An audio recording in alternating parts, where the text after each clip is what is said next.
Desde pequeño, mi vida estuvo rodeada de un aire extraño, como si algo invisible guiara cada paso que daba. Mi madre solía decirme que tenía un don, una conexión especial con el mundo espiritual. Pero yo no lo veía como tal, al menos no al principio. Mi nombre es Julián, y ahora entiendo que lo que consideraba especial en mi infancia no era un don, sino el inicio de una pesadilla que nunca me dejaría escapar. Todo comenzó cuando tenía aproximadamente 8 años. Mis noches eran diferentes a las de otros niños. Mientras mis amigos soñaban con aventuras infantiles, yo era visitado por un hombre de apariencia casi angelical. Vestía de negro, con un sombrero que cubría parcialmente su rostro, pero sus ojos eran lo que más recuerdo. Eran intensos, hipnóticos, como si contuvieran un cielo lleno de tormentas.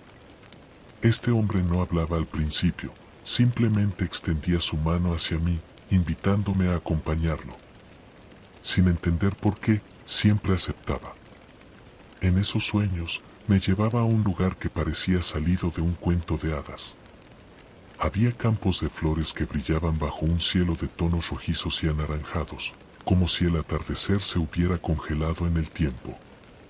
Había un lago cristalino, animales que no conocía y un silencio tan profundo que hacía que todo pareciera irreal.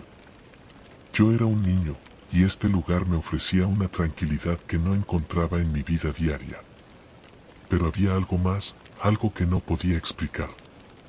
Cada vez que despertaba, me sentía cansado, como si mi cuerpo hubiera recorrido kilómetros durante la noche. Mi madre notó estos cambios.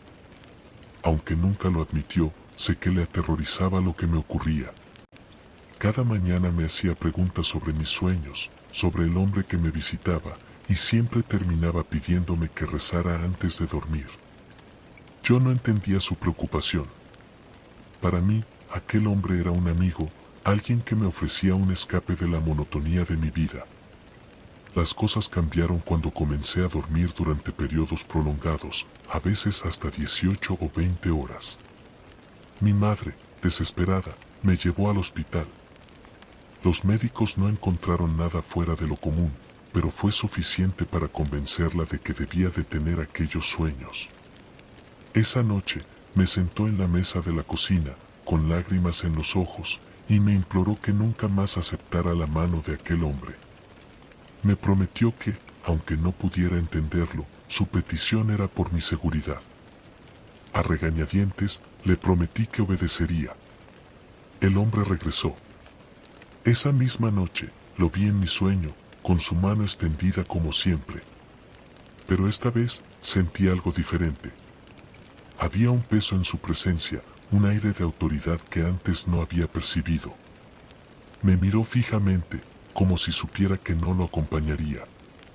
¿Por qué dudas?, me preguntó, con una voz profunda que resonó en todo el paisaje. No respondí. Me quedé quieto, recordando las palabras de mi madre. Finalmente, el hombre dejó caer su mano y desapareció en la niebla. Desde esa noche, su presencia disminuyó. Solo regresó 2 veces más durante mi infancia, pero nunca volví a tomar su mano. En ambas ocasiones, lo rechacé, y aunque se desvanecía sin decir nada, podía sentir su desaprobación, como un eco en el aire. Mi vida siguió, pero no de manera tranquila. Mi familia era de clase media, y aunque mis padres hacían lo posible por darnos una vida digna, la tensión siempre estaba presente. Mi padre, un hombre trabajador y de carácter fuerte, pasaba más tiempo en el taller mecánico que en casa.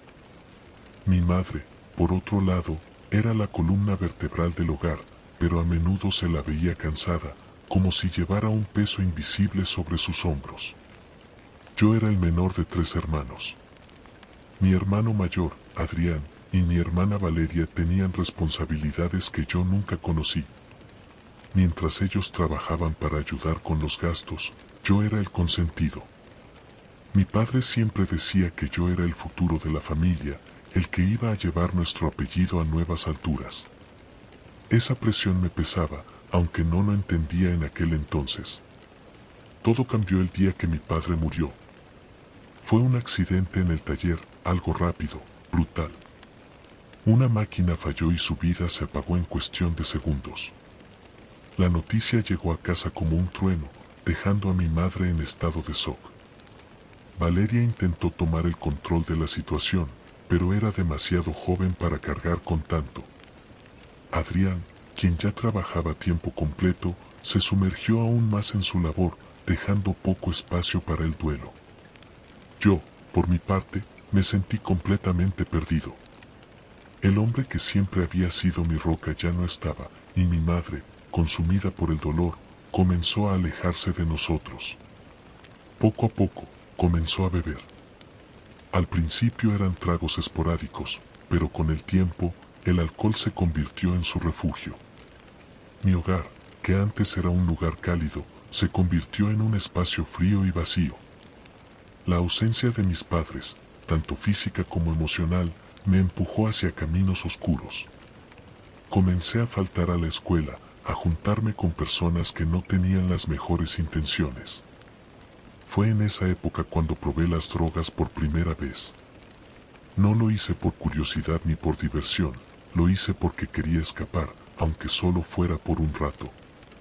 Mi descenso fue rápido. Pasé de ser el consentido de la familia a alguien irreconocible. Adrián y Valeria intentaron ayudarme, pero yo los rechazaba. Sentía que nadie podía entender el dolor que cargaba, la sensación de vacío que me consumía. Y así, en medio de esa oscuridad, me di cuenta de que algo me observaba. No era solo mi imaginación. Había una presencia, algo que me seguía en mis sueños y, a veces, incluso cuando estaba despierto. No podía verlo, pero sabía que estaba allí. Cada vez que cerraba los ojos, podía sentirlo más cerca. Era como si el hombre de mi infancia nunca se hubiera ido. Después de la muerte de mi padre, mi vida se convirtió en un ciclo interminable de caos y vacío. El dolor y la desesperación me acompañaban como sombras persistentes, y aunque intentaba ignorarlas, su peso era abrumador. Mi madre, consumida por su propio sufrimiento, se había convertido en una figura ausente. Adrián y Valeria hacían lo posible por mantener el hogar a flote, pero yo ya estaba demasiado hundido en mi propio abismo para notar sus esfuerzos. El mundo que conocía se había desmoronado, y en mi soledad, comencé a sentir algo más, una presencia que se hacía cada vez más palpable. Al principio, pensé que era mi imaginación. Esa sensación de ser observado, incluso cuando estaba solo, la atribuí al estrés y a las drogas. Pero pronto se volvió imposible de ignorar. Había algo ahí, algo que me seguía. Lo sentía en mis sueños, en el crujido de las tablas del suelo cuando la casa estaba en silencio, en la forma en que el aire parecía volverse más denso cada vez que me quedaba solo por la noche. Y luego, esa presencia se manifestó de manera más clara. Una noche, mientras yacía en mi cama intentando dormir, sentí un frío intenso que invadió la habitación. No era el tipo de frío que podía combatir con mantas, era algo más profundo, algo que parecía calar directamente en mis huesos. Intenté ignorarlo, pero entonces lo escuché, una respiración pesada, pausada, que no era la mía.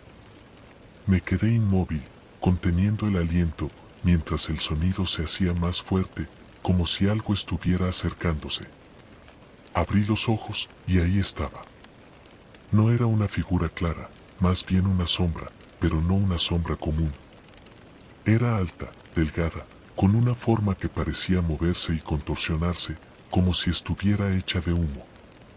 No tenía rostro, pero sabía que me estaba mirando. Y aunque no habló, su presencia lo decía todo, había regresado. El hombre de mis sueños de infancia estaba de vuelta, pero ya no era el mismo. Su aura, que antes me parecía reconfortante, ahora era opresiva, aterradora. Me quedé paralizado, incapaz de moverme, mientras él permanecía en la esquina de mi habitación, observándome. Luego, como si se desvaneciera en el aire, desapareció. Pero aunque su forma ya no estaba allí, sabía que nunca se había ido realmente. Los días siguientes fueron un infierno. las apariciones se volvieron más frecuentes. A veces lo veía en mis sueños, parado al borde del lago de mis recuerdos infantiles, extendiendo su mano hacia mí. Otras veces, lo sentía en mi habitación, acechándome en las sombras. Y siempre, siempre, traía consigo ese frío implacable que me dejaba temblando incluso horas después de que desaparecía. Fue en medio de esta tormenta cuando conocí a Sofía. Ella era todo lo contrario a mí, optimista, llena de energía, con una risa contagiosa que parecía iluminar cualquier habitación en la que estuviera. No sé cómo alguien como ella se interesó en alguien como yo, pero le estoy agradecido por ello. Sofía se convirtió en mi refugio, mi razón para intentar cambiar. Dejé las drogas, comencé a trabajar y por primera vez en años sentí que tenía un propósito. Cuando nació nuestra hija, Camila, sentí que finalmente había encontrado la redención. Aunque nuestra vida era modesta, estaba feliz. Pero la felicidad no duró. Con el tiempo, Sofía comenzó a distanciarse. Las peleas se hicieron más frecuentes y su mirada, que antes estaba llena de amor, ahora parecía vacía. No entendía qué estaba pasando, pero mi mundo se vino abajo cuando, un día, regresé a casa y descubrí que ella se había ido, llevándose a Camila consigo. Caí en una espiral de desesperación. Intenté buscarla, llamarla, incluso rogué a sus amigos que me dijeran dónde estaba, pero no obtuve respuesta. Fue entonces cuando recordé al hombre de mis sueños, esa figura que me había seguido toda mi vida. En mi desesperación, decidí buscar su ayuda. No sabía lo que hacía, pero estaba dispuesto a todo para recuperar a mi familia. La noche en que lo invoqué fue una de las más aterradoras de mi vida. Había leído sobre rituales en internet, sobre cómo invocar presencias sobrenaturales. No sabía si era real, pero estaba desesperado. Dibujé un círculo con tiza en el suelo de mi habitación, encendí velas y pronuncié palabras que no entendía. La atmósfera cambió de inmediato. El aire se volvió denso, pesado, y el frío regresó con una intensidad que me hizo temblar. Entonces apareció. No era el hombre amable de mis recuerdos, ni la sombra que había acechado mis noches. Esta vez, se presentó en toda su gloria macabra. Su figura era alta, imponente, con una piel pálida que parecía casi translúcida. Sus ojos, que antes parecían reflejar el cielo, ahora eran pozos oscuros que parecían absorber toda la luz a su alrededor. Y su sonrisa era la sonrisa de alguien que sabía que ya había ganado. ¿Qué deseas?, preguntó, su voz resonando en mi mente más que en mis oídos. Sin pensarlo, le pedí que Sofía y Camila regresaran a mí. Su sonrisa se amplió y asintió. Será hecho. Pero recuerda, todo tiene un precio. Quise preguntar cuál era el precio, pero antes de que pudiera hablar, desapareció, dejando tras de sí un olor a azufre que llenó la habitación. No pasó ni una semana antes de que Sofía regresara. Dijo que me extrañaba, que quería intentarlo de nuevo. Parecía sincera, pero algo en su mirada no estaba bien. A pesar de eso, me aferré a la ilusión de tener a mi familia de vuelta. Sin embargo, no pasó mucho tiempo antes de que las cosas comenzaran a desmoronarse. Sofía se volvió fría y distante, como si algo dentro de ella estuviera roto. Las peleas eran constantes, y Camila, quien antes me abrazaba con entusiasmo, ahora parecía temerme. Empecé a notar cosas extrañas en la casa, ruidos en medio de la noche, objetos que se movían del lugar, y siempre, siempre, esa sensación de que algo nos observaba. Y luego, una noche, la voz del hombre regresó. Esta vez, no estaba en mis sueños.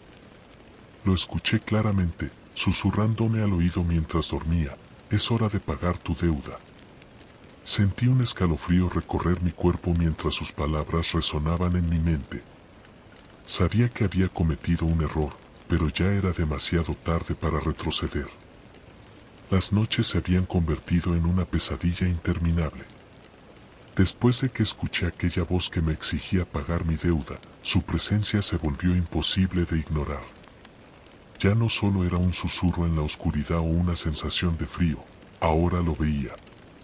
Cada vez más claro, cada vez más real. La figura del hombre que había invocado no se limitaba a los rincones oscuros de mi casa. Se manifestaba frente a mí, con esos ojos negros que parecían devorar todo lo que los rodeaba. Sabía que había llegado el momento. El pacto que había hecho, el favor que le había pedido, no era gratuito. La advertencia de que todo tiene un precio resonaba constantemente en mi mente. Pero, ¿qué era exactamente lo que quería? Fue en una de esas noches cuando, al borde del pánico, la respuesta me fue revelada. Eran las 3 de la madrugada cuando el frío se apoderó de la casa. Estaba despierto, incapaz de dormir, mirando el techo mientras las sombras danzaban a la luz de la lámpara tenue de mi cuarto. El aire se volvió denso, como si el tiempo mismo se detuviera, y entonces lo vi.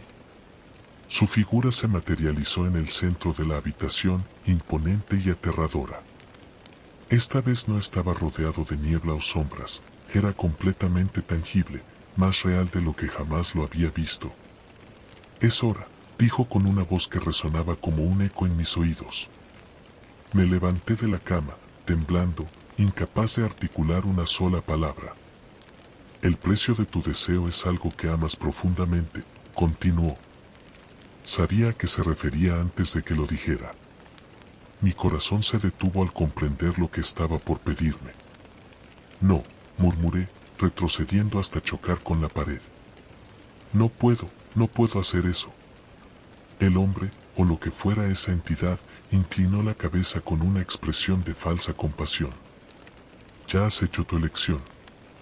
Tu hija está viva porque yo lo permití. Tu familia regresó porque yo lo hice posible. Ahora, es tu turno de cumplir».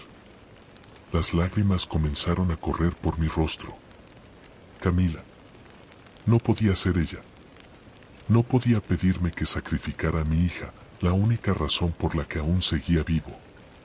Pero eso era precisamente lo que quería. Mi alma gritaba de impotencia, mientras el hombre se acercaba más, llenando la habitación con su presencia abrumadora. «Rechazarme tiene consecuencias, Julián», dijo, su tono lleno de una calma aterradora. «Si no me das lo que te pedí, lo tomaré de todas formas, y será mucho peor». No sabía qué hacer. Mi mente estaba atrapada en un torbellino de miedo, desesperación y culpa. Sabía que no podía entregarle a Camila, pero también sabía que no podía detenerlo. Había invocado algo mucho más grande que yo, algo que no podía comprender ni controlar. Fue entonces cuando pensé en una solución desesperada. Miré al hombre y, con voz temblorosa, le dije: «Tómame a mí. No necesitas a ella. Mi alma, mi vida, lo que sea que necesites, lo tomo como un intercambio». Por un momento, el hombre se detuvo. Su expresión cambió a algo que podría interpretarse como diversión. «¿Estás dispuesto a ofrecerte a ti mismo?», preguntó, acercándose aún más. Asentí, sintiendo como las lágrimas corrían por mis mejillas. «Sí. Haz lo que quieras conmigo, pero deja a Camila en paz». El silencio que siguió fue ensordecedor. El hombre inclinó la cabeza nuevamente, como si estuviera evaluando mi propuesta. «Muy bien», dijo finalmente, con una sonrisa que heló mi sangre. «Acepto tu sacrificio. Pero recuerda, esto no te librará del sufrimiento. Solo será el comienzo». Antes de que pudiera procesar lo que había dicho, levantó su mano, y una ola de oscuridad me envolvió. Mi cuerpo cayó al suelo, incapaz de moverse. Podía sentir como algo dentro de mí se rompía, como si mi alma estuviera siendo arrancada pedazo a pedazo. Era un dolor indescriptible, algo que iba más allá de lo físico. Grité, pero mi voz no parecía salir de mi garganta. Era como si estuviera atrapado entre dos mundos, suspendido en un vacío de oscuridad y tormento. Cuando desperté, ya era de día. Mi cuerpo estaba agotado, como si hubiera corrido durante horas. Había sangre en mis manos, pero no sabía de dónde venía. Mi brazo derecho tenía un corte profundo, y aunque no era mortal, la herida parecía una marca deliberada, un símbolo que no reconocía. Miré alrededor de la habitación, buscando cualquier rastro del hombre, pero no había nada. El aire aún estaba frío, y un leve olor a azufre persistía, como un recordatorio de lo que había ocurrido. En los días siguientes, traté de continuar con mi vida. Sofía me evitaba, y Camila parecía más distante que nunca. Pero algo había cambiado. Podía sentirlo. Cada vez que intentaba acercarme a mi hija, una fuerza invisible me detenía. Cada vez que miraba mi reflejo en el espejo, veía algo diferente en mis ojos, algo oscuro, algo que no era completamente humano. Entonces comenzaron los sueños. Todas las noches, el hombre regresaba. No decía nada, pero su presencia lo decía todo. En esos sueños, me veía a mí mismo caminando por un camino oscuro, rodeado de gritos y sombras que intentaban alcanzarme. Sabía que ese era mi destino. Había entregado mi alma, y ahora estaba condenado. Una noche, mientras estaba sentado en la oscuridad de mi habitación, escuché la voz nuevamente. No pienses que tu sacrificio te libera. Esto es solo el principio. Y luego, una risa, fría y burlona, que resonó en todo el cuarto. Me quedé ahí, paralizado, sintiendo como el frío volvía a apoderarse de mí. Sabía que no podía escapar. Había pagado el precio, pero el costo era mucho más alto de lo que había imaginado. La vida después del pacto no fue lo que esperaba. Aunque Camila seguía viva y Sofía no parecía tener idea de lo que había ocurrido, el precio que había pagado comenzó a cobrarme factura de formas que no imaginaba. Cada día, sentía que algo dentro de mí se desmoronaba lentamente. El hombre, la entidad que había invocado, no volvió a aparecer físicamente, pero su presencia estaba conmigo constantemente. No había un rincón de mi mente que no estuviera plagado por su sombra, por su risa, por la opresiva sensación de que algo estaba terriblemente mal. Los sueños se volvieron insoportables. Cada noche, me encontraba en un camino oscuro, rodeado de figuras que se retorcían en las sombras. Gritos desgarradores llenaban el aire, y aunque no podía ver sus rostros, sabía que esas figuras estaban destinadas a acompañarme por la eternidad. En el centro de todo, él siempre estaba allí, mirándome con una sonrisa burlona, disfrutando de mi tormento. Durante el día, las cosas no eran mucho mejores. Mi cuerpo comenzó a mostrar signos de desgaste. Las marcas en mi brazo, las mismas que habían aparecido después de aquella noche, no sanaban. En cambio, parecían extenderse lentamente, formando patrones que no entendía. Un médico al que acudí me dijo que podrían ser cicatrices queloides, pero yo sabía que no era algo natural. Cada vez que las miraba, sentía como si ardieran, como si algo vivo se moviera bajo mi piel. Intenté aferrarme a mi hija, a la idea de que todo lo que había hecho había sido por ella, pero incluso eso me fue arrebatado. Camila parecía tener miedo de mí. Cada vez que me acercaba, se escondía detrás de Sofía o lloraba sin razón aparente. Mi hija, mi razón para vivir, ya no me reconocía. Sofía, aunque no lo decía directamente, también comenzó a distanciarse. Su mirada estaba llena de dudas y desconfianza, como si supiera, en algún nivel profundo, que algo en mí había cambiado. Fue entonces cuando entendí que mi sacrificio no había sido suficiente.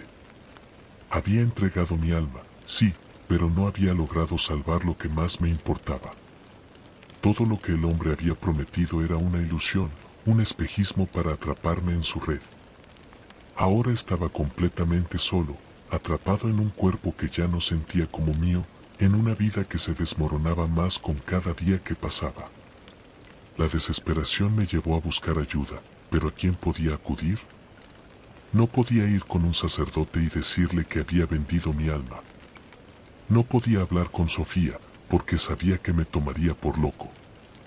Fue entonces cuando recordé algo que mi madre solía decirme cuando era niño: Dios siempre escucha, incluso a los más perdidos. Aunque nunca había sido un hombre religioso, decidí intentarlo. No tenía nada que perder. Esa noche, me arrodillé junto a mi cama y recé. Mis palabras eran torpes, llenas de miedo y culpa, pero recé con todo lo que tenía. Supliqué por perdón, por una salida, por cualquier cosa que pudiera liberarme de la presencia que me consumía. Durante horas, hablé con un Dios al que nunca antes había recurrido, con la esperanza de que me escuchara. No pasó nada esa noche, ni la siguiente, pero algo dentro de mí comenzó a cambiar. Era sutil, casi imperceptible, pero empecé a sentir una chispa de esperanza. Fue en ese momento cuando decidí buscar a alguien que pudiera ayudarme, alguien que entendiera lo que estaba enfrentando. Después de semanas de búsqueda, encontré a un sacerdote en un pequeño pueblo al sur de la ciudad. Era conocido por realizar exorcismos y ayudar a aquellos que habían caído en manos de fuerzas oscuras. Cuando me presenté ante él y le conté mi historia, su reacción no fue la que esperaba. En lugar de mirarme con escepticismo o miedo, me escuchó con calma, asintiendo de vez en cuando. Cuando terminé, dijo: lo que has hecho es grave, pero no irreversible. Sin embargo, debes entender que esto no será fácil. El ritual de liberación fue lo más aterrador que he experimentado. Me llevaron a una pequeña capilla, donde el sacerdote y 2 ayudantes prepararon todo. Velas, agua bendita, símbolos que no entendía cubrían el altar. Me pidieron que me arrodillara y que no importaba lo que sintiera, debía resistir. No sabía a qué se referían hasta que comenzó.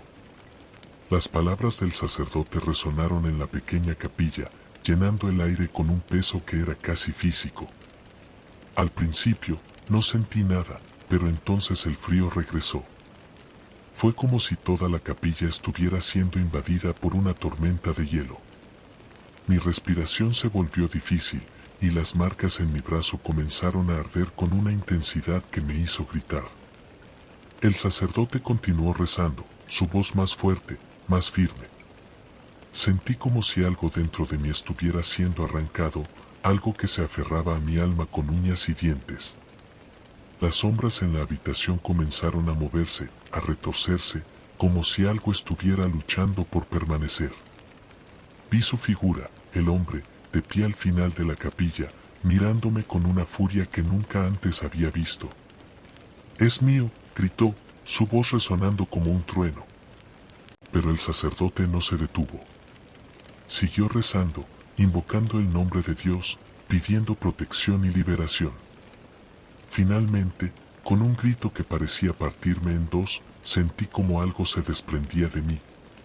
Caí al suelo, exhausto, incapaz de moverme. Cuando desperté, el hombre ya no estaba. Las marcas en mi brazo seguían ahí, pero eran diferentes, como cicatrices de una batalla que había ganado a duras penas. El sacerdote me ayudó a levantarme, y aunque estaba agotado, sentí algo que no había sentido en años: paz. Volví a casa, pero mi vida no volvió a ser la misma. Sofía y Camila nunca regresaron, y aprendí a aceptar que ya no formaban parte de mi vida. Sin embargo, algo dentro de mí había cambiado. Aunque las sombras seguían acechando en mis sueños de vez en cuando, ya no tenían el mismo poder sobre mí. Había encontrado algo más fuerte, la fe, no solo en Dios, sino en la posibilidad de redención. Ahora vivo una vida sencilla, lejos de los excesos y las ambiciones que una vez me consumieron. Dedico mis días a ayudar a otros, a ser la persona que necesitaba cuando estaba perdido. Aunque las cicatrices de mi pacto nunca desaparecerán, aprendí a vivir con ellas, como recordatorios de que incluso en los momentos más oscuros, siempre hay una luz que puede guiarnos de regreso.